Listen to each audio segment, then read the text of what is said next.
Bismillahirrahmanirrahim. Alhamdulillahirabbil alamin wassalatu wassalamu ala asrafil anbiya'i wa mursalin sayyidina Muhammadin wa alihi washabihi ajmain amma ba'd. Assalamualaikum warahmatullahi wabarakatuh. Waalaikumsalam. Waalaikumsalam warahmatullahi wabarakatuh. Alhamdulillah tentunya juga sekarang masih dalam suasana santap sahur. Tentunya juga sekarang ini mungkin sedang sahur-sahuran dengan bersama keluarga yang sudah lama nggak ketemu. Kemudian bertemu sekarang ini bagaimana dunia berputar. Dulunya masih muda, sekarang sudah mungkin lebih berumur gitu ya. Lagi makan rebus-rebusan sekarang ini, Masya Allah ya. Mungkin goreng-gorengan agak jarang belakangan ya. Mungkin sekarang ini juga kita berpikir, kenapa ya keluarga kita sekarang kok tambah hari tambah tua? Nah, kita akan bahas hari ini. Tapi bagaimana sahurnya? Mudah-mudahan semuanya lancar. Alhamdulillah, kita bersama-sama di TV One di indahnya Ramadan. Tentunya juga kita sedang berada di International Islamic Education Council. Di sini juga sudah ada para pengajar, para ibu rumah tangga, para orang tua murid, dan juga para dewan sekolah juga di sini ikut menyaksikan acara ini dan sambil santap sahur. Masya Allah, ini menunya sudah berbeda setiap hari rupanya ya. Kalau kemarin mungkin korma, hari ini korma ya, gitu ya. Jadi banyak perbedaan. Mungkin beda jenis kormanya ya, Masya Allah. Sehat ibu semua? Alhamdulillah, Masya Allah. Dan hari ini membicarakan mengenai mukjizat dari Al-Quran, kita akan kembali ya ditemani oleh guru kita Ustadz Abdul Somad. Assalamualaikum Ustadz. Waalaikumsalam warahmatullahi wabarakatuh. Sehat selalu Ustadz. Alhamdulillah Mas Ari. Masya Allah luar biasa. Beliau sedang berbahagia juga karena sekarang memiliki putra sekarang ya. Mungkin Barakallah. sedikit lagi bolak-balik Jakarta Pekanbaru terus Ustadz. Barakallah. Masya Allah. Juga bersama guru kita, mungkin kalau teman-teman yang berada di Jakarta Utara sudah familiar dengan Ustadz kita kali ini, yaitu Ustadz Ade Purnama. Assalamualaikum Ustadz. Waalaikumsalam Masya warahmatullahi Allah. wabarakatuh. Semoga dirahmati Allah Ustadz. Disehatkan selalu, Masya Allah. Menarik hari ini karena kita akan bahas mengenai mukjizat dari Al-Quran ya. Bagaimana teknologi itu membahas penciptaan bumi contohnya. Ini salah satu contoh yang berada di Al-Quran. Mungkin Alexander Friedman atau juga mungkin Edwin Hubble. Ada konsep mengatakan bahwa alam semesta itu expanding gitu ya. Sampai akhirnya ada rumusan Stephen Hawking di abad 19 ini bahwa penciptaan alam semesta dari Big Bang Theory.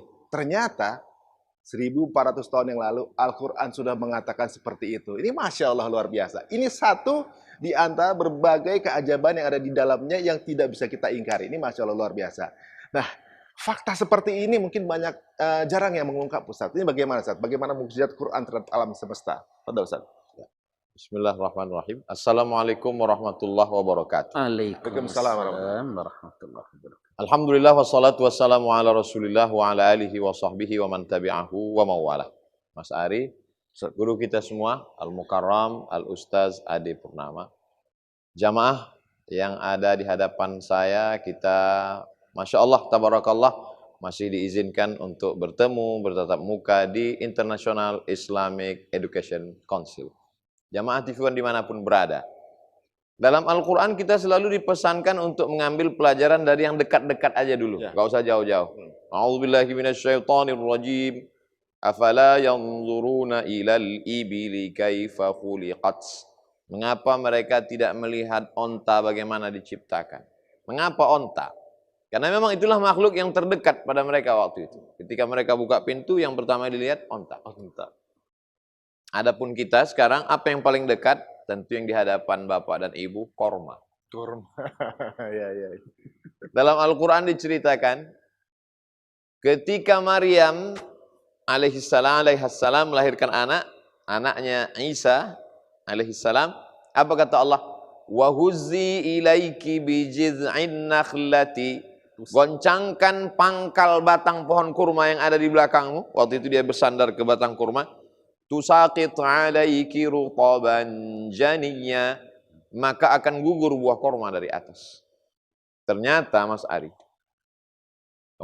ketika anak kecil baru lahir, apa kata dokter, apa kata bidan, apa kata perawat?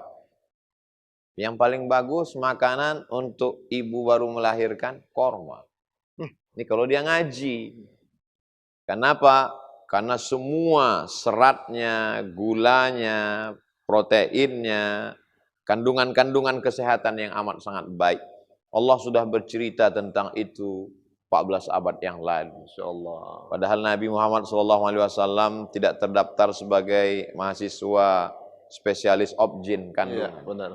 Tapi Allah menurunkan ini untuk menunjukkan wa ma yantiqu 'anil hawa, dia bicara bukan ikut hawa nafsunya, akan tetapi ini adalah wahyun yuha dari Allah Subhanahu wa taala.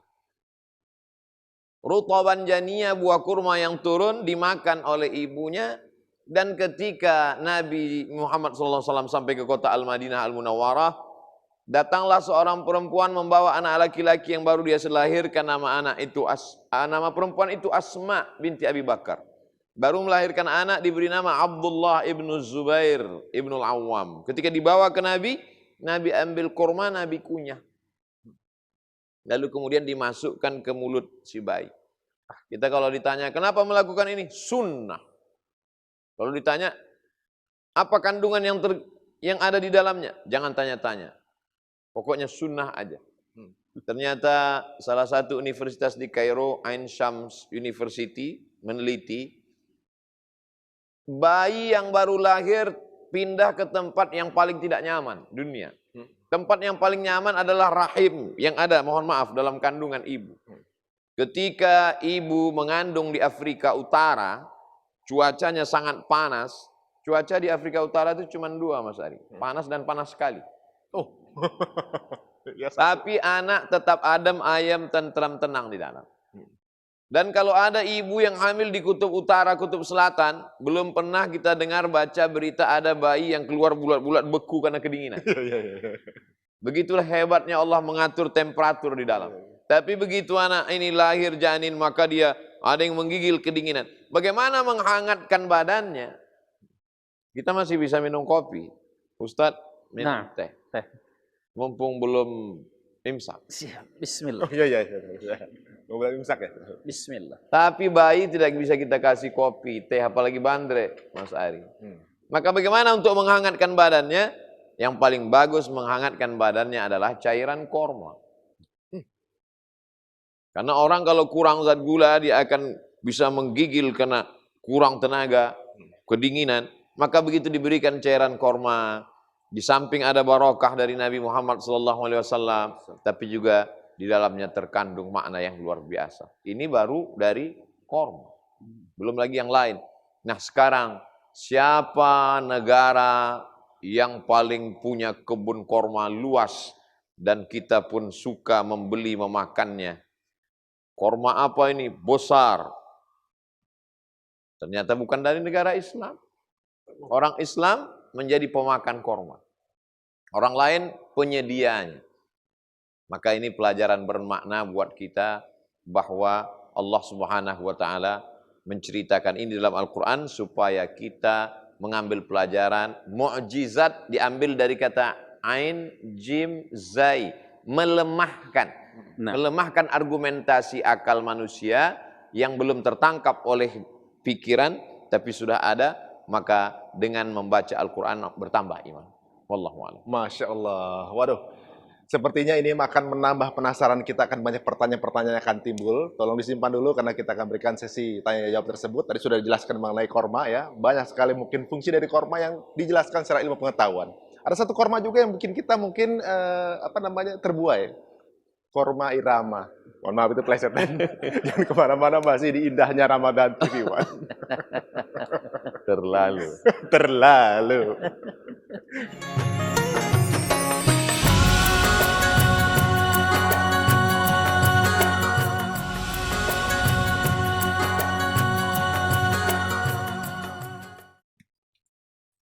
Alhamdulillah, kembali lagi di indahnya Ramadan, kembali lagi di suasana sahur, tentunya juga sambil mempertebal keimanan kita juga, sambil juga menambah pahala kita, mungkin banyak ibadah-ibadah sunnah yang sambil dijalankan saat ibadah sahur. Salah satunya mungkin dengan cara menyaksikan tayangan-tayangan bermanfaat. Mudah-mudahan acara ini juga bermanfaat juga untuk para pemirsa. Yang ada di tempat ini bagaimana Ibu-ibu? Masih? Waduh, di balik maskernya goyang-goyang. Sambil mengunyah. Alhamdulillah. Berbicara mengenai hal yang terdekat ini luar biasa Ustadz. Tadi bilang Ustadz lihat dari yang terdekat dulu gitu ya. Untuk orang di rumah saya ini banyak tanaman Ustadz kan. Di Quran dibilang tanaman itu berzikir. Ternyata baru ada info bahwa seorang ilmuwan bernama William Brown mengatakan bahwa ada ketukan bunyi frequently di setiap tanaman. Seperti berzikir. Ya. Itu ditemukan oleh non muslim, namanya William Brown. Ini luar biasa, berarti bukti apa lagi yang kurang gitu ya Ustaz. Kira-kira dari alam semesta ini apa aja yang belum dikupas Ustaz? Masih terkait dengan korma. Pulang dari belanja korma di Tanah Suci, kebetulan hotelnya jauh dari Masjidil Haram, tiba-tiba jalan mendaki, mendongkol dalam hati, kenapa mesti ada bukit, gunung, kenapa tidak rata saja dunia ini diciptakan. Tapi bagi orang yang paham, maka dia akan berkata, Rabbana ma khalaqta hadza batila. Tidaklah yang kau ciptakan ini sia-sia ya Allah. Kenapa mesti ada bukit? Wal jibala autada. Kami jadikan bukit sebagai pasak. Jadi kalau kita mau buat kemah, tiangnya itu kalau tidak dipasang pasak dia goncang. Jadi ternyata kerak bumi ini yang kita injak di atasnya adalah kerak bumi. Kerak bumi ini bergoncang liar, terjadi gempa dan lain sebagainya. Maka kalau dia mau tidak bergoncang, mesti ada pakunya. Seperti menempelkan kertas di papan pengumuman, dihembus angin goncang. Tekan pakunya. Pakunya adalah bukit-bukit itu. Dan nanti sampai masanya bukit ini akan tercabut, kerak bumi bergelombang. Watakunul jibalu kal'ihnil manfush. Saat itu gunung-gunung seperti bulu kambing yang dihembus angin. Ambil bulu kambing, dulu mereka mencukur bulu kambing untuk dijadikan wol, jaket musim dingin.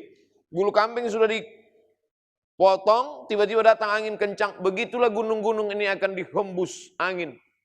Lalu saat itu bumi bergelombang. Apa kata Allah? Wataran nasa sukara. Kau lihat manusia saat itu seperti orang mabuk. Wa ma hum bisukara. Mereka bukan mabuk. Walakinna azaballahi syadid. Tapi azab Allah saat itu amat sangat mengerikan. Gunung yang begitu besar kokoh tercabut, kerak bumi bergelombang, terjadi air laut naik ke atas. Maka selalu kita doa, Allahumma inni a'udzubika min adzabi jahannam wa min adzabil qabri wa min fitnatil mahya wal mamat wa min syarri fitnatil masiihid dajjal. Minta dijauhkan dari huru-hara hari kiamat. Jadi kalau orang mengerti, dalam tanaman ada mukjizat, dalam kerak bumi ada mukjizat. Kanata ratqan. Awalnya langit dengan bumi ini nyatu. Fafataqnahuma, lalu kami pisahkan. Ini menjadi bumi, ini menjadi langit. Lalu kemudian itu yang disebut dengan Big Bang, ledakan besar yang luar biasa. Ini menjadi bumi, ini menjadi Pluto, ini menjadi Mars, ini menjadi matahari. Ini kanata ratqan, awalnya satu, fafataqnahuma. Lasyamsu yanbaghi laha an tudrikal qamar. Matahari tidak mungkin berjumpa dengan bulan. Walal lailu sabiqun nahar. Malam tidak mungkin mendahului siang. Kenapa? Wa kullum fi falaki yasbahun. Semua berjalan di garis edarnya masing-masing. Apakah matahari itu bergerak atau matahari itu diam? Kita tahu bahwa di pelajaran sekolah kita diajarkan bahwa bumi berkeliling mengelilingi matahari. Nah, matahari itu sendiri diam atau bergerak? Wasyamsu tajri li mustaqarril laha. Matahari digunakan kata tajri. Tajri artinya berlari kencang. Ternyata velg mobil itu kalau dia semakin saking kencangnya seakan-akan tidak bergerak. Belakangan barulah mereka Badan Antariksa Amerika mengatakan ternyata matahari bergerak, tapi dia bergerak limustaqarril laha, pada garis poros titiknya. Dia bergerak di tempat diamnya. Wa kullum fi falaki yasbahun. Semuanya berjalan sebagaimana dzalika taqdirul azizil alim. Itulah takdir ketetapan Allah Subhanahu wa taala. Siapa yang bisa menunjukkan ini kalau bukan anak-anak yang belajar? Dia belajar bahasa Arab, Quran, hadis, akidah, akhlak, fikih, tafsir, hadis, tapi dia belajar fisika, kimia, biologi, matematika, bahasa Inggris. Di mana dia belajar? International Islamic Education Council. Insya Allah. Relate ini, Masya Allah. Ini luar biasa ya. Jadi kalau kita lihat berarti memang Islam tuh holistik banget ya. Semuanya itu bisa tercover di sini. Nah, berbicara mengenai sahur sekarang ini, sebentar lagi kita akan berpuasa karena biasanya kalau di setiap tengah bulan, pada saat bulan purnama kita berpuasa. Karena qadarullah berikut ini adalah Ustadz Ade Purnama. Jadi mungkin kita ayamul bid dulu nih sebenarnya. Padahal satu. Nah, jadi luar biasa ya tadi mukjizat Al-Quran terhadap alam semesta. Padahal sebenarnya Al-Quran sendiri adalah sebagai sebuah mukjizat. Masya Allah. Uwas pernah menyinggung bahwa ketika Allah Subhanahu wa Ta'ala mengutus para nabi, itu salah satunya adalah untuk mengalahkan apa yang menjadi kebanggaan dan unggulan mereka. Kaum Nabi Musa itu yang lagi tren saat itu adalah tukang-tukang sihir. Bahkan Fir'aun, para penasehatnya itu adalah tukang-tukang sihir. Kan Fir'aun itu ditopang oleh 5 kekuatan. Kan? Ada kiai penjilatnya namanya Bal'am. Ada menteri segala urusan namanya Haman. Ada pasukannya namanya Malak Fir'aun. Ada buzzer-buzzernya, itulah tukang-tukang sihir. Ya kan? Dan ada konglomerat hitamnya namanya Korun.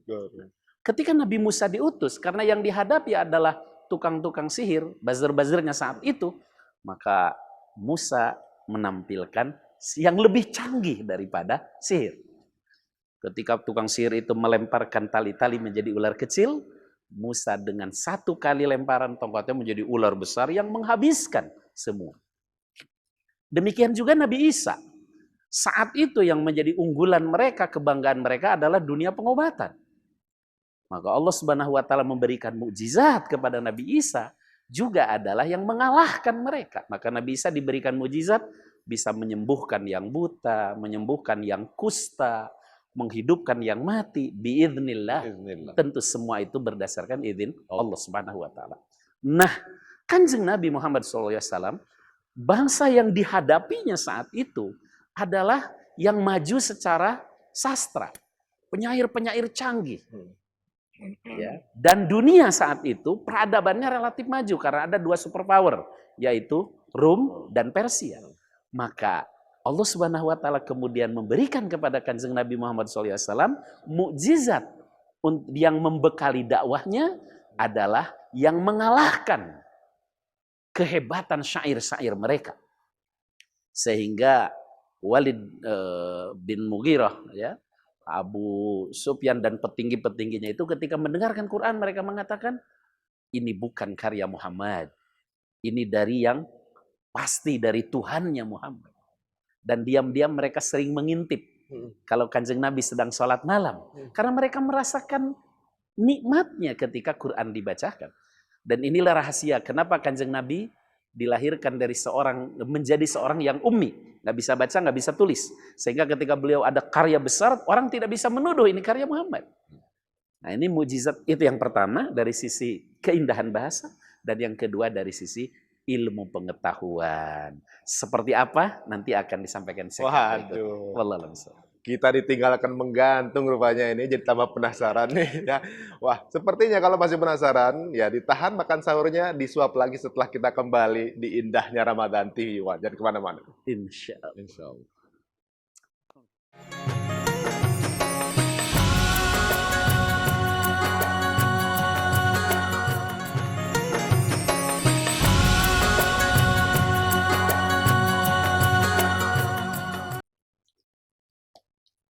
Alhamdulillah kembali lagi di indahnya Ramadan. Yang sedang menyaksikan santap sahurnya yang tadi masih menggantung sendoknya, monggo silakan dilanjutkan makannya ya.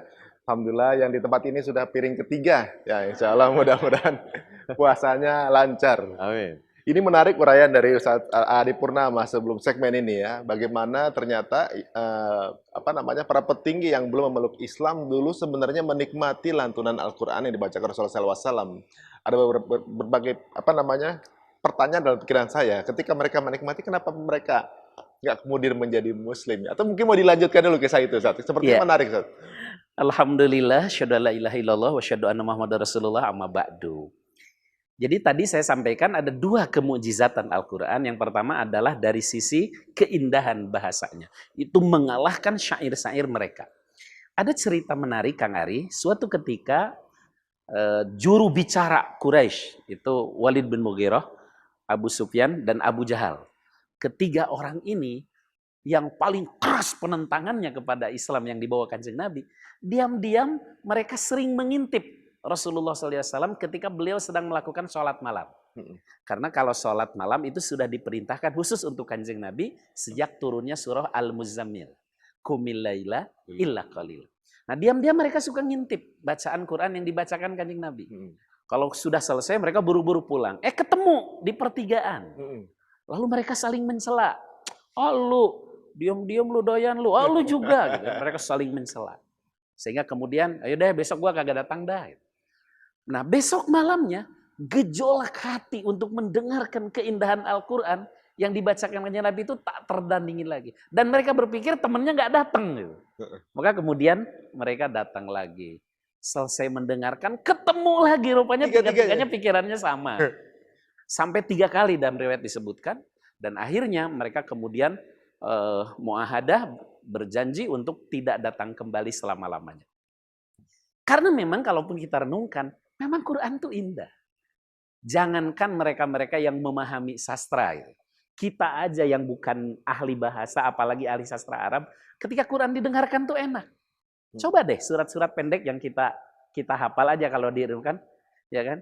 Li fi Quraisy ila fihim rihlatasyita'i was-shaib falyabudu rabb hadzal bait. Jadi kalau madlin ujungnya kan gitu. Kalau madiwad ya kan? Wadduha wal laili idza saja ma wadda'aka rabbuka wa ma qala gitu. Kalau mad arid li sukun gitu kan. Qul a'udzu birabbin nas, malikin nas, ilahin nas, min syarril waswasil khannas, dan seterusnya. Kita aja yang bukan ahli sastra, indah sekali. Dan ketika diterjemahkan, coba diterjemahkan, itu sudah otomatis menjadi puisi. Aku berlindung kepada Allah dari godaan setan yang terkutuk, kan orang gitu. Ketika diterjemahkan itu sudah menjadi bahasa. Sampai ada terjemah versi sastra HB Yasin ya, bacaan mulia. Itu memang karena Quran itu dia tidak capek lagi menyusun syairnya. Itu keindahan bahasa. Bayangkan yang mendengar adalah orang-orang Arab yang ahli saat itu memang di bidang bahasa. Itu kemukjizatan yang pertama dari Quran disesuaikan dengan kondisi kaum yang dihadapi Kanjeng Nabi saat itu. Tapi yang kedua adalah soal ilmu pengetahuan. Karena saat itu Romawi dan Persia di dunia adalah sudah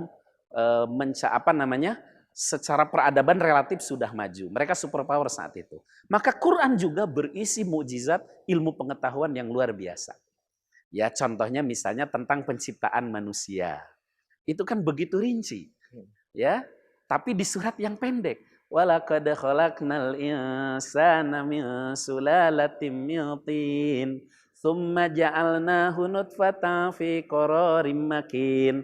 Tsumma khalaqnan nutfata 'alaqah, fa khalaqnal 'alaqata mudghah, fa khalaqnal mudghata idhama, fa kasawnal idhama lahma, tsumma ansha'nahu khalqan akhar. Sungguh kami menciptakan manusia itu asalnya dari min sulalatin min tin, dari saripati tanah. Kan saat itu ketika dikatakan manusia dari tanah, mungkin orang bagaimana bisa? Karena kalau di benaknya cuma patung yang terus dijadikan, tidak. Dari tanah itulah tumbuh padi, padinya dimakan oleh orang tua kita, jadilah sperma, kemudian lahirlah kita ke dunia, dan seterusnya dan seterusnya. Tentang penciptaan manusia. Atau ya bagaimana misalnya Quran ya menceritakan hal-hal lain. Ada seorang ilmuwan di Turki itu masuk Islam, akhi, hanya gara-gara menemukan bahwa ternyata di dasar laut itu ada air tawarnya. Ya, kita juga baru tahu ya, Prof, kalau di dasar laut itu ada air tawar. Dasar laut. Di dasar laut itu ternyata ada air tawarnya dan itu terpisah tidak menyatu dengan air asinnya.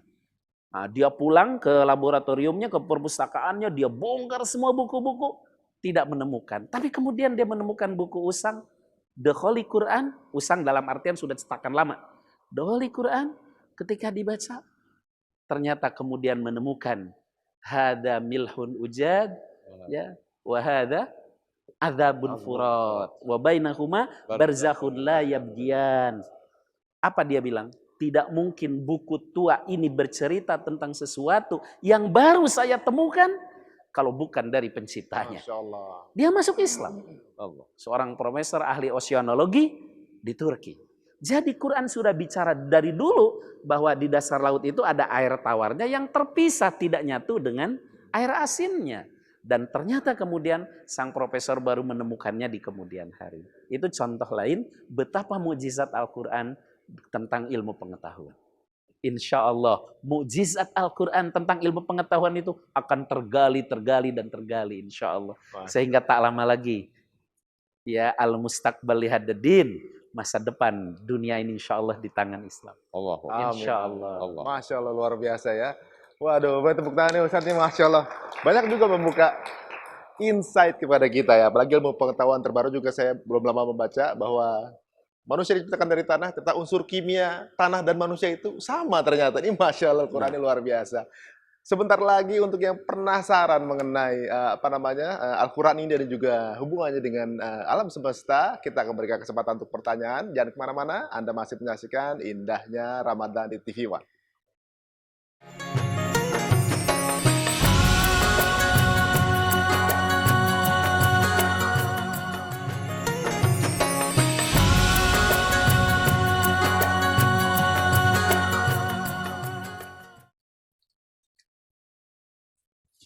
Alhamdulillah kembali lagi di indahnya Ramadan ya, masih di suasana sahur, dan berikut ini kembali kita di International Islamic Education Council, dan sekarang ini tentunya juga saatnya kita akan momen tanya jawab yang akan kita berikan kepada para hadirin yang ada di sini, dan sudah terlihat bagaimana ubi rebus, tales, parutan kelapa, kacang rebus ya, yang ada di sini semua, dan kurma yang besar-besar. Nah, kali ini sepertinya akan ada sesi pertanyaan yang akan kita berikan kesempatan kepada yang hadir di sini. Monggo silakan ya, akan memulai. Wah, sepertinya akan bertanya adalah gurunya anak saya ya, jadi mungkin saya nggak akan banyak berkomentar kalau gitu ya. Silakan Ibu. Assalamualaikum warahmatullahi wabarakatuh. Waalaikumsalam. Terima kasih atas kesempatan untuk bertanyanya. Nama saya Siti Nurhadiani, saya guru dari International Islamic Boarding School. Saya ingin bertanya Ustadz, di antara sekian banyak mukjizat Al-Quran, salah satu mukjizat Al-Quran itu adalah kisahnya yang timeless. Allah memilihkan kisah-kisah yang nilainya, yang value-nya itu masih akan terus bisa kita terapkan dalam kehidupan sehari-hari kita. Tak lekang oleh waktu. Yang saya ingin tanyakan Ustadz, anak-anak kita kan zaman sekarang itu dikenal dengan anak-anak milenial. Mereka lebih modern, mereka lebih global. Bagaimana caranya kita mensinergiskan nilai-nilai Islam yang tak lekang oleh waktu ini sebetulnya kepada anak-anak kita yang sekarang ini mungkin mereka lebih mengira bahwa diri mereka lebih modern. Padahal Al-Quran sendiri dengan kisah-kisahnya itu tidak akan pernah lekang oleh waktu. Itu Ustaz, terima kasih. Siap, itu tadi pertanyaan dari Ibu Siti ya. Mungkin ini salah satunya mungkin anak saya ya, suka gadget, maaf ya Ibu ya. Suka. Ustaz tolong mungkin Ustaz Abu Somad, mungkin kalau anak saya lihat biar wah Ustaz jawab gitu saya jadi berubah gitu mungkin. Padahal Ustaz. Terima kasih Ustazah. Izin Ustaz. Betul. Yang berubah itu adalah sarananya. Kalau dulu orang naik onta, sekarang naik mobil. Kalau dulu orang berkomunikasi langsung, sekarang dengan alat. Tapi nilai di dalam kisah tidak pernah berubah. Itu mengapa kisah Qais dan Laila, Romeo dan Juliet, Zainuddin dan Hayati selalu menarik. Ainun dan Habibi. Ainun dan Habibi. Kenapa? Karena zaman boleh berganti, musim boleh berubah, tapi ada yang tidak berubah. Yang tidak berubah itu aku ke Mas Ari. Jadi ada sesuatu yang tidak berubah. Jadi ketika kita bercerita bagaimana Kullama dakhala 'alaiha Zakaria al-mihrab wajada 'indaha rizqa. Ketika Zakaria masuk ke tempat Maryam, perempuan yang menjaga harkat martabat dirinya tidak boleh bertemu dengan laki-laki, tapi karena Zakaria ini adalah suami dari bibinya, pamannya, maka dia boleh melihat ke dalam karena dialah yang menang untuk undian menjaga Maryam. Dia lihat ada makanan, ya Maryamu anna laki hadza, wahai Maryam, dari mana kamu dapat makanan begini hebat? Maryam menjawab, hadza min indillah, ini datang dari Allah. Innallaha yarzuqu man yasha'u bighairi hisab. Allah kalau mau beri rezeki bighairi hisab, unlimited. Lalu kemudian awal kisah ini bagaimana? Coba baca di pangkal. Ada seorang laki-laki bernama Imran. Imran punya istri namanya Hannah. Lama tidak punya anak, Hannah bernazar kepada Allah. Idh qalat imra'atu Imran, Rabbi inni nazartu laka ma fi batni muharrara.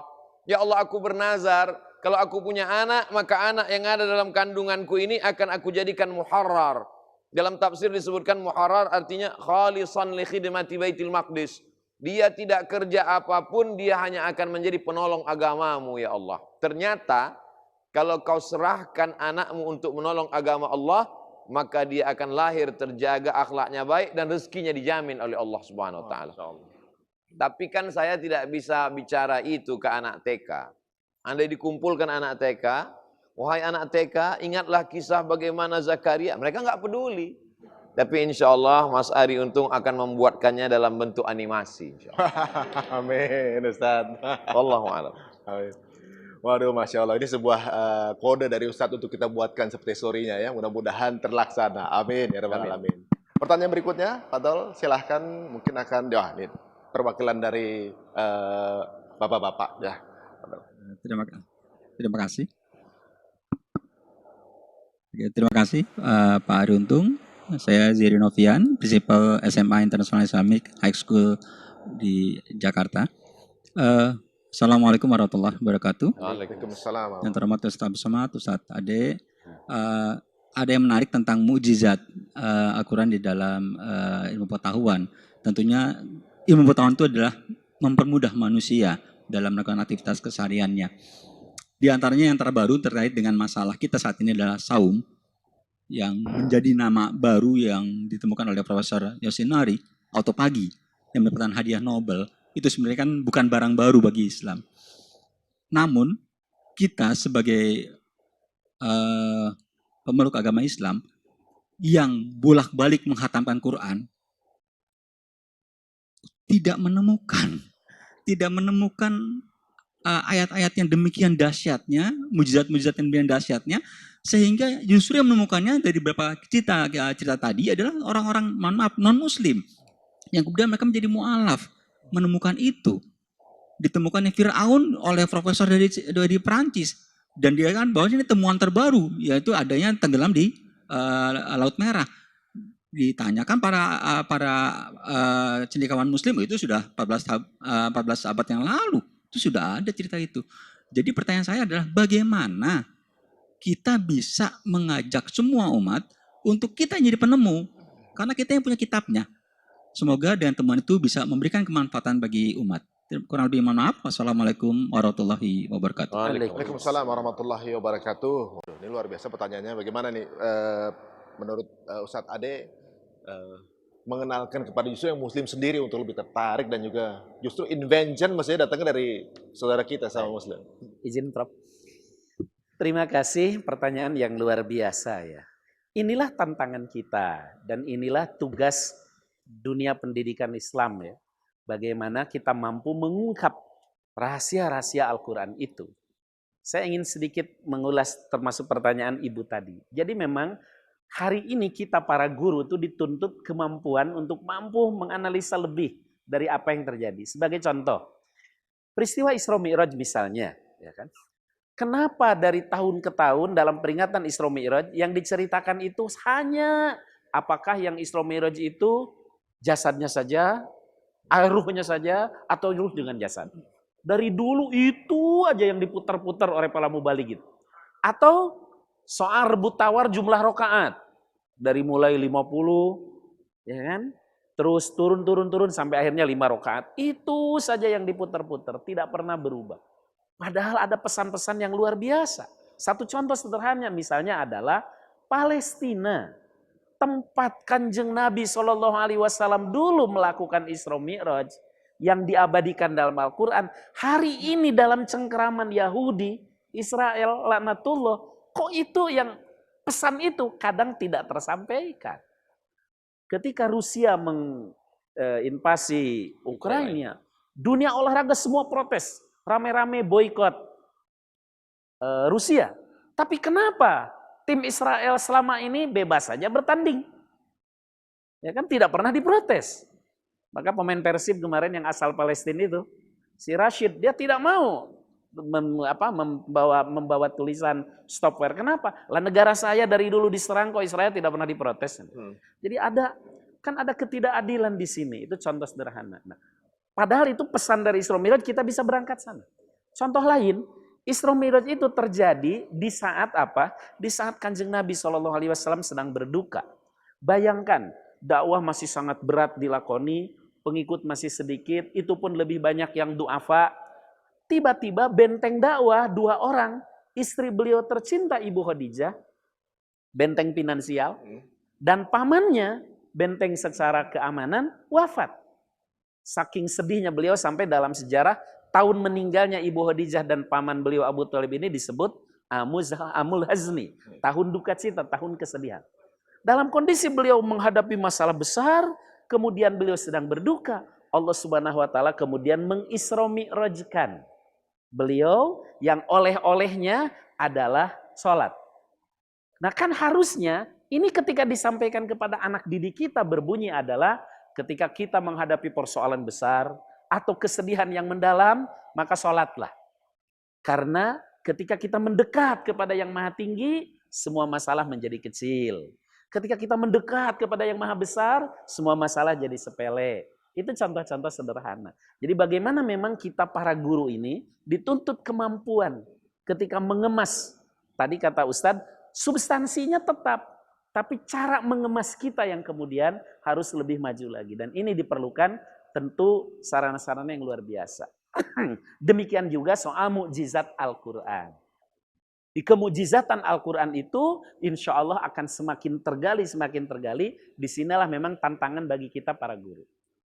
Ya sebagai contoh lah, ketika orang bicara, ketika ekonomi kapitalis telah runtuh, ketika ekonomi sosialis runtuh, orang bertanya, manakah ekonomi Islam? Kan tentu yang namanya ekonomi Islam itu bukan sekedar meninggalkan maisir, goror, dan riba. Tapi bagaimana aplikatifnya dalam konteks kehidupan ekonomi sekarang. Saya tertarik dengan Presiden Tayyip Erdogan misalnya, ketika beliau dengan kebijakan ekonomi yang paling anyar sekarang, itu adalah bagaimana menjadikan mata uang tetap yang tidak terpengaruh oleh suku bunga, oleh yang lain. Walaupun dihajar oleh dolar, tapi tetap tunggu. Jadi bukan soal dinar dirhamnya, tapi substansinya.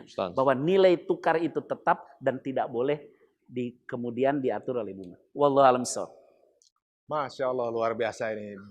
Berarti sekarang ini, challenge dari kita ini adalah bagaimana mengenalkan Quran lebih familiar kepada adik-adik kita. Insya Allah mungkin di tahun-tahun ke depan, peradaban akan tumbuh dari Indonesia, orang-orang ilmuwan yang juga ahli Qurani, otaknya high-tech, hatinya high-touch. Masya Allah, amin, semoga terjadi. Amin. Mungkin salah satunya dari tempat ini. Amin ya rabbal alamin. Sepertinya karena waktu jualah yang memisahkan kita kembali akan minta kesediaan dari guru kita bersama, Ustaz Abdul Somad, untuk membacakan doa penutup kita untuk hari ini. Astaghfirullahalazim, astaghfirullahalazim, astaghfirullahalazim, alladzi la ilaha illa huwal hayyul qayyum wa atubu ilaih. A'udzubillahi minasyaitonirrajim. Bismillahirrahmanirrahim. Alhamdulillahirabbil alamin wassalatu wassalamu ala asyrafil anbiya'i wal mursalin wa ala alihi wa sahbihi ajma'in. Allahumma ij'alna min ulil albab الذين يذكرون الله قياما وقعودا وعلى جنوبهم ويتفكرون في خلق السماوات والأرض. Jadikanlah kami orang-orang yang berfikir tentang penciptaan langit dan bumi, tapi juga tidak hanya berfikir, tapi berzikir, selalu mengingat dan mengagungkan-Mu ya Allah. Sampai pada akhirnya lisan kami berkata, Rabbana ma khalaqta hadza batila. Tidaklah yang Kau ciptakan ini satu pun sia-sia. Rabbana ya Allah faqina adzaban nar, selamatkan kami dari azab neraka. Rabbana hab lana minas salihin, jadikan anak-anak kami, generasi kami di masa akan datang tidak hanya sekedar membaca kitab suci-Mu, tapi merenungkan isinya dan menunjukkan mukjizat kemuliaan kebesaran-Mu ya Allah. Rabbana atina fid dunya hasanah wa fil akhirati hasanah wa qina adzaban nar. Wa sallallahu ala sayyidina Muhammad wa ala alihi wa sahbihi wasallam walhamdulillahi rabbil alamin. Masya